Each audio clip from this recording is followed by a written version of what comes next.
বিদেশ মানেই টাকা। আশাবাদী যারা, কেবলমাত্র ৪৫, কয়দিন পরে ৫০ ছাড়াই যাইব। ৫ মিনিট ১০ মিনিটের জন্য যে সময় বেরোই বাইরে, ওই সময় আমার কাছে মনে হয় যে ছোটখাটো একটা ওভেনের মধ্যে ঢুকছি। মানে এত পরিমাণে গরম। আর এই গরমের মধ্যে আমাদের বাংলাদেশের যারা রয়েছে কনস্ট্রাকশনের কাজ করে, তো তারা ঘন্টার পর ঘন্টা, প্রতিদিন ৮ ঘন্টা হলো বেসিক ডিউটি, আর ওভার টাইম এদিক সেদিক দিয়ে প্রায় ১২ ঘন্টা, ১৪ ঘন্টা, ১৬ ঘন্টা অনেকে ডিউটি করে।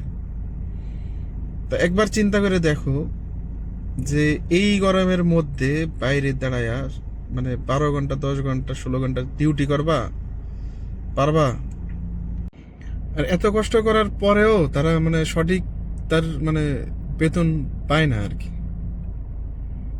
অনেকে তো কাজ টাজ করতে আছে, এরকম অনেকেই আছে যে ২-৩ মাস কাজ করছে, বেতনও পায় নাই।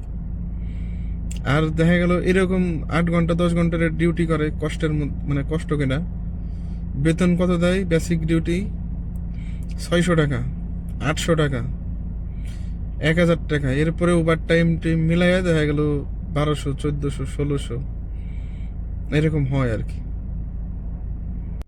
তো এর থেকে যদি কাজ শিখে, মানে মোটামুটি একটা মিডিয়াম লেভেলের একটা কাজটা শিখেও যদি আসো, কিছু হোক আর না হোক, অন্তত এইখানে এসে শান্তিতে একটু কাজ করতে পারবা।